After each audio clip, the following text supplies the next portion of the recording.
but a lot of female athletes and clients nowadays may actually be taking things like contraceptives. I think my best advice would be to PTs who are wondering if they should be changing things around. It's really individual based.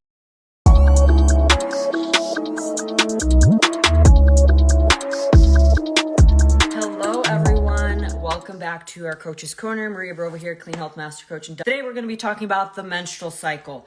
How to optimize nutrition and training programming around the menstrual cycle for your female athletes. This is an important topic to consider, especially if you are coaching a predominantly big amount of female athletes, or if you are a coach that coaches both males and female athletes as well. It is important if you know to be able to understand what are the different phases of the menstrual cycle. Do you need to consider training and nutrition considerations for program design changes? And today, Astrid will be joining us. She is an accredited dietitian, and we're going to be talking all about this. Let's bring her on. Hi, Astrid. Thank you so much for joining us today. So we'll dive right on in and get started, and we can start with, what is the menstrual cycle? What are the different phases of it? You know, why do some women experience it more severe than others? So we could start there. Well, as you know, menstrual cycle is going to be only for females, and it is going to be pretty much something natural that happens since menarche. So once you turn 10, 11 years old, when you're a kid, all the way to your menopause. So it is going to take a while for it to go away. You need to understand that it's going to be something that's going to come often, every month, for someone who obviously sees the menstrual cycle regular. And it has its pros and cons as always, but it's always important to understand that the menstrual cycle is something that is going to occur once every 24 to 28 days. For some females, occurs probably a little bit after 30, 32 days. Yes. And it is something that will come for about it lasts about a week, a bit of a less of a week, probably 4 to 5 days, when you see the something coming down, the blood coming down, and then it just pretty much goes back to not seeing that bleeding, and the rest of the 3 weeks and a half you don't see the period. There is, though, few things that happen hormonally that will lead up to that bleeding that obviously may affect you emotionally, physically, psychologically. So it is important to sort of see all these different aspects that can affect you, and understand that this is going to happen every month, and you gotta be open for and have strategies to overcome these things as they come. Yeah. So we have it easier because they don't experience any premenstrual cycles, premenstrual syndrome issues. They don't struggle with like severe pain or bloating. On the other hand, we see a lot of women struggling with this premenstrual cycle week, where you have an enormous amount of cravings, a lot of bloating, pain, and it is just very, very difficult, specifically that week. And with my experience as a coach and a lot of different female clients, I've seen how one week can throw off everything when it pertains to adherence, to focus on your goals, and pretty much sometimes that week can take over and lead to poor decisions. So it is really important for all women to understand that this can happen, but it's really, really important to be focused on the aspects you can control. Yeah. And so let's talk a little bit about why that occurs. What are the hormone fluctuations of a healthy and normal hormonal cycle? And then we'll follow suit with talking about, you know, any female athletes or clients that may be on things like contraceptives and how that's different versus the normal cycle and fluctuation. So let's talk about that, like the different phases and what happens hormonally. With the menstrual cycle, we have four phases. Obviously, I'm I'm referring to two phases subdivided in two more. So we have the first cycle, the first part of the menstrual cycle, which is going to be the follicular phase. And then we have the second half of the menstrual cycle after ovulation that is called luteal phase. Now, these two different phases, we can subdivide it in early follicular phase, late follicular phase, and early luteal phase and late luteal phase. Yeah. So you could see them as 4 subdivisions, or you can see them as two different phases. Yeah. One is going to be determined or divided by ovulation, which is going to sort of break them in two. Yeah. The first early follicular phase is going to be pretty much estrogen dominance, and the second phase is going to be progesterone dominance. Yeah. So when we think about that, and we sort of understand what the estrogen impacts and effects have on the body, you'll see that for the most part, you'll have a slow increase of estrogen from the day one of your cycle. When you're bleeding, your estrogen is fairly low, same as progesterone. But progesterone is going to stay pretty steady and very low all the way through when ovulation occurs, and then luteal phase starts. Yeah. But in that first phase, you only see estrogen rising. Yeah. With that coming, you get, apparently, with estrogen as being a dominant hormone, you have the effects that a estrogen hormone will have. So you feel stronger, you feel more confident, emotionally you feel much more stability. Yeah. There is the effects that you're not as bloated, you are more resilient, you have more strength at the gym. Again, this is very individual, but this is like the general ideas of what estrogen, when it's dominant, will do in a healthy menstrual cycle. Because we also see women that struggle with estrogen dominance, and that is a different situation. But when we think about the normal aspect of estrogen being high in its normal ranges, physiological ranges, you'll see that is going to have that effect on females. Yeah. Even when we think about that, it has a positive effect on your insulin sensitivity. So it is more crucial time for you when you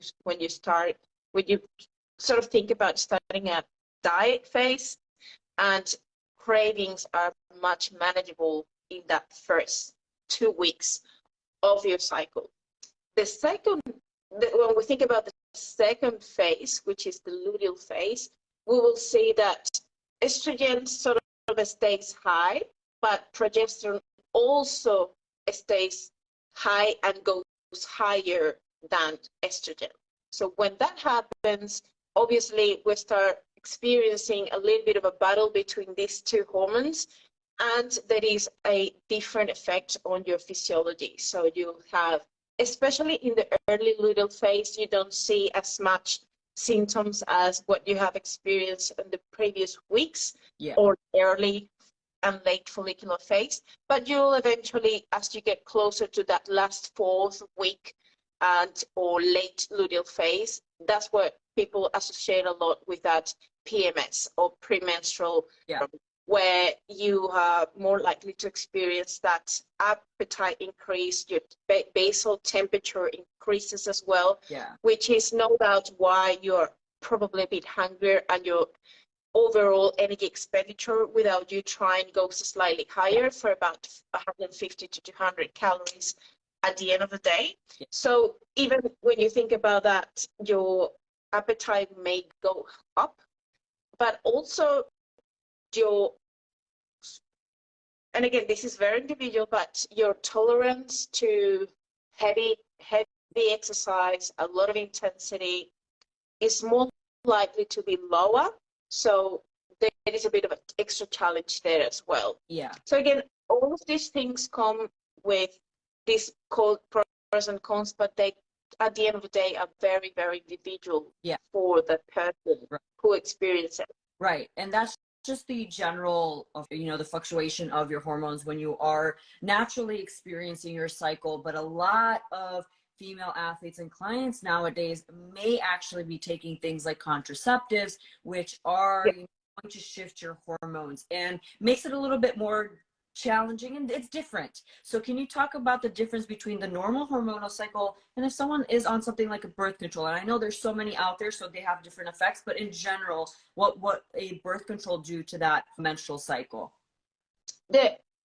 When you take contraceptive pills, the menstrual cycle itself is going to look flat. Yeah. When you think about the hormonal fluctuations that happen throughout the month, and how estrogen dominates in the first half and then progesterone dominates in the second half, when we have these synthetic hormones that are trying to sort of level things out, you pretty much don't see these curves and ups and downs with hormones. So literally you'd see a kind of a flat line of these two hormones, so they don't get to the peak level that where they can have a specific effect on reproduction. Because at the end of the day, to be more specific about what the function of the menstrual cycle is for females to reproduce and have babies. Yes. So if though that is totally flat, hormones are not at the level they need to work to prepare the uterus and all your system to stay prepared for implantation of the baby, growth of the baby, and the nourishing environment for the baby to obviously grow. That is not going to happen efficiently, and therefore a pregnancy is not going to happen. So the main thing for these hormones, synthetic hormones, is the effect on reducing and minimizing all this preparation that allows the healthy environment for a pregnancy to happen. Because there is no preparation, the environment is hostile, and very likely your body's just not in the right place. Is most times, 99% of the times, women who are under contraceptive pills are not going to get pregnant. Right. There is always a miracle. Yes. We never know, but for the most part, that's what happens. So if you see the full picture, you are much more likely to not experience the symptoms that you get when you have these fluctuations. Nonetheless, the pills will have certain effects on different females.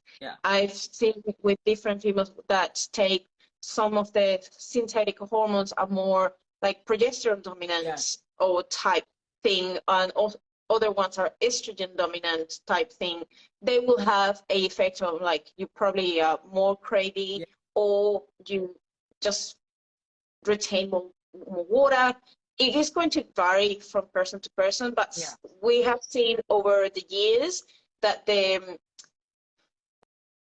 pharmaceutical world has been able to find a better and much friendlier formulation for female to use that contraceptive pill without severe effects, secondary effects. So it seems like it's possible now.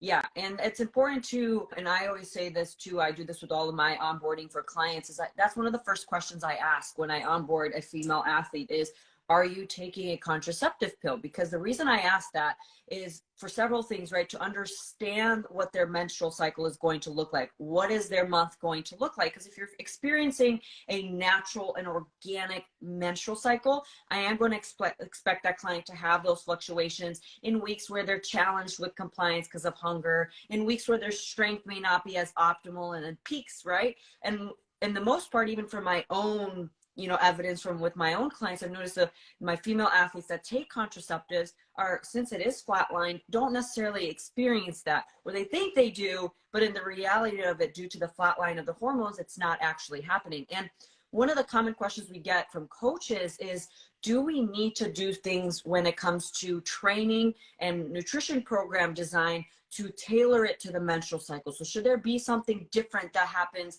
with nutrition the week before your menstrual cycle, or training? What are your thoughts on that?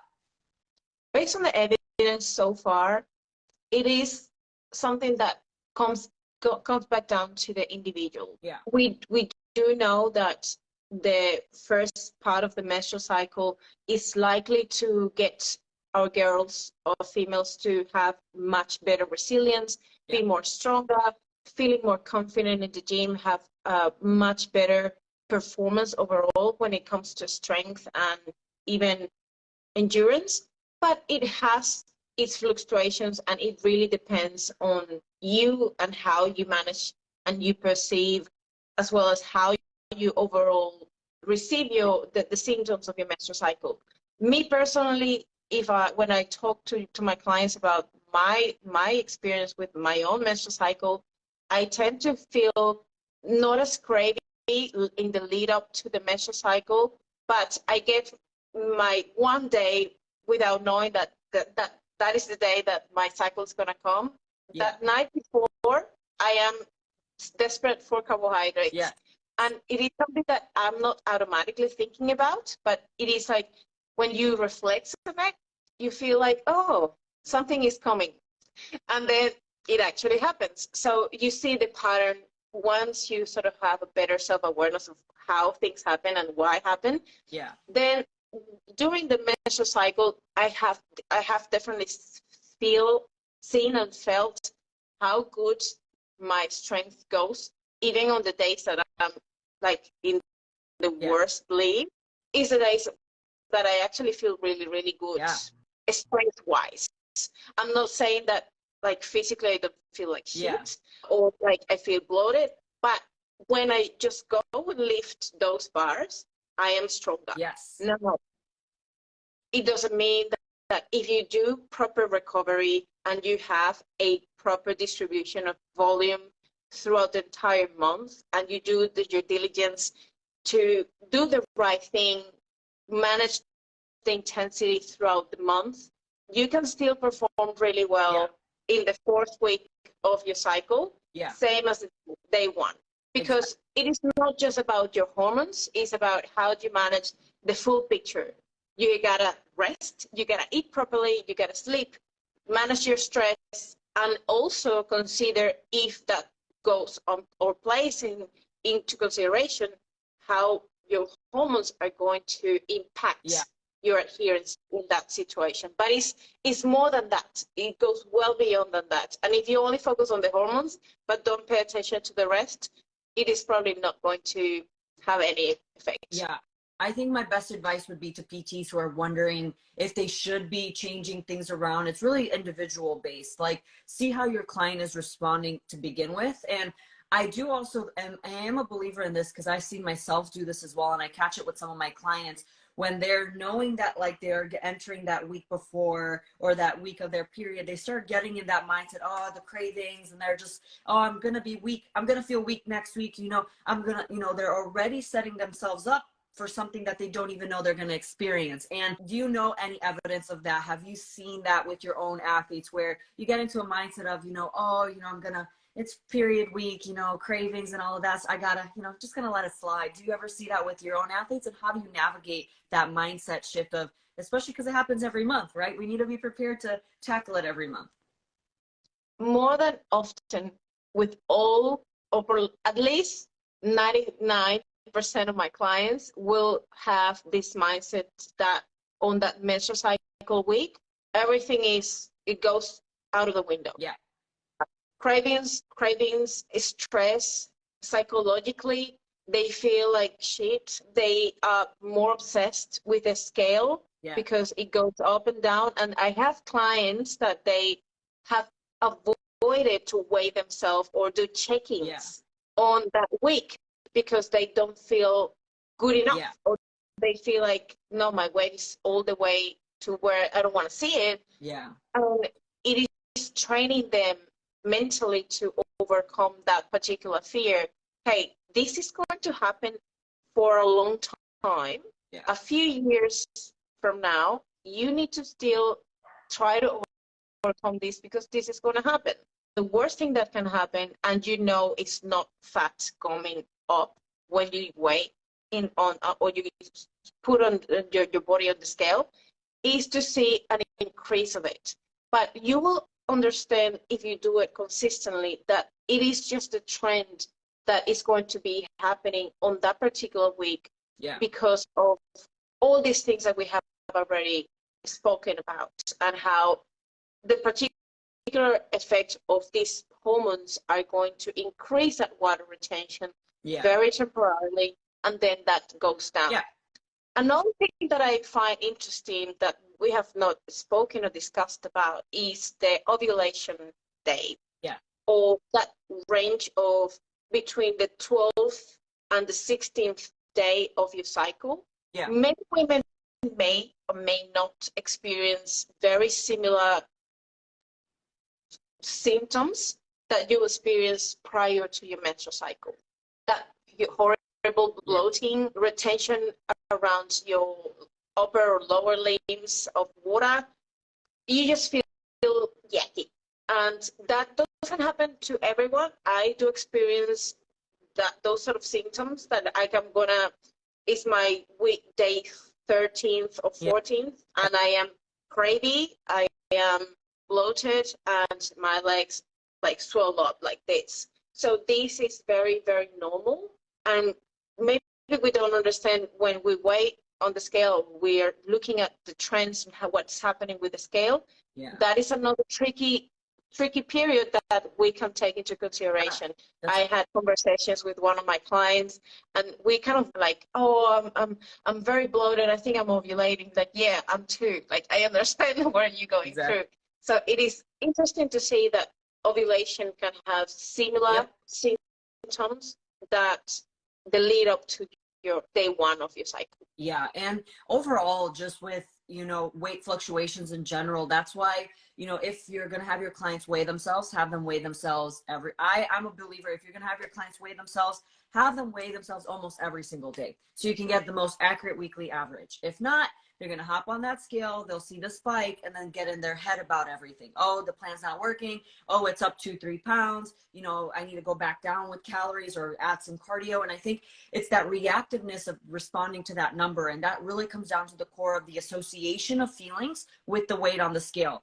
Your weight on the scale, weigh yourself in the morning, weigh yourself at lunch, weigh yourself at dinner time. Look at the fluctuations that happen after breakfast, lunch, dinner, coffee, water, right? Your body's going to fluctuate all the time. And I think it's time that as coaches, we really do encourage pulling away value from that number and just seeing it as a data point. Whether it's pounds, kilograms, whatever it may be, you're just using that as a means of tracking trends versus actual progress. Because especially with females and seeing that fluctuation during those times of the month, it can really mess with your head. And it's about mastering the mindset as well. We had a question come in, and let me pull that up real quick. This would be a good question for you. What should women eat during the luteal phase with their cravings if fat loss is the goal, which happens often, right? Whether you're on comp prep, whether your vacation's coming, you can't stop your period during a fat loss phase. So how would you navigate these cravings? It really depends what the goal is. If you want just to ensure adherence and try to stay on track as much as you can, overcoming cravings, one of the things is, first of all, if you have a bit of a tough relationship with food and you feel deprived, or there's something that may trigger a binge if you deprive more, you should allow yourself to have that extra 150 to 100 extra calories, and you will still be perfectly fine, because remember, on those 2 later weeks of the menstrual cycle, you have an increase of basal metabolic rate, just because the basal temperature in your body goes slightly up, and that increase of temperature is going to affect your energy, your total energy expenditure by default without doing anything else. So it's been proven in research that even if you do that extra increase of 150 to 200 calories, which is what your body would automatically spend by increasing that body temperature, you're going to be pretty much at the same level of energy expenditure. Just because you're not changing anything on your end apart from that your temperature and your energy expenditure has increased by 200 and you're eating that extra 200. So there's nothing different that happens if you do that. And you give yourself that permission to have that extra thing that you're probably craving for. There is much more challenges around cravings. I always suggest, and this happens not just around menstrual cycle, but when you are in a fat loss phase, is to really think about the palatability of food and what sort of foods you choose, the variety. Just try to narrow it down to have less variety. Don't make it too appealing and too yummy, because it is going to trigger or make much difficult to stop when you need to stop. I think and that interoceptive awareness as well. Just really being mindful on allowing yourself to have a time where you're focusing on your meal without distractions, and really think about, with your cravings, are they worth it? Are you really hungry to make this specific choice? So it is a few different things that I recommend you to pay attention to allow you to be much adherent and control better your cravings. I also think that's a very underrated tip during a dieting phase, regardless, right? For everybody, it's that palatability and variance in food, right? You know, we encourage a lot of variance, you know, for things like micronutrients, diverse food choices. But when you're dieting, it's really underestimated how that actually impacts things like your cravings and things like that. If you've ever gone through a dieting phase or like a competition prep, when you've gone a little bit more rigid, you know, the simple foods, I'm just like, you know, to the basic full foods, that's how I like to keep my meals. It actually helps me stay compliant, because people are like, do you crave this? Not really, because I haven't had it, right? But when I have a taste of it, I'm like, oh, give it all to me. And that's another, like, a tip that anybody can take, the palatability, but also incorporating things like high protein, having protein in every meal for being satiated, making sure you're getting your fiber intake in to keep you full. Low calorie, high volume foods are going to keep you fuller. Literally, they're going to fill your belly up. And then also allowing yourself to have the foods that you are craving, so that you don't go into that restrict binge and be like, screw it, it's that time of the month, I'm gonna do whatever and I'm gonna have the whole box, right? Because that's a common thing that does happen when there is that excessive level of hunger, right? Because there's a lot of negative adaptations that do come during fat loss phases to begin with. So throw in the menstrual cycle as well, and it's like a recipe of a battle of resistance during fat loss phases. So it is important, you know, if you are a male coaching females, to take that into consideration, because we experience that resistance to an extreme. It's another level and barrier. So all those tips and tools help a lot. If you guys have any questions, further questions that we couldn't answer during our live, you can drop them in the comment section, because we're going to post the replay up just like we do with all of our lives. And we will have Astrid back on in a week or two. And if you guys have any specific topics that you would like for us to talk about, especially when it comes to nutrition, because she is the queen of nutrition, please comment, message us. That way we can help you. And then, as always, Astrid, it is such a pleasure getting to chat with you, and I cannot wait till our next IG Live. Me too. You're amazing. Bye, legend. Bye-bye. Bye, everyone.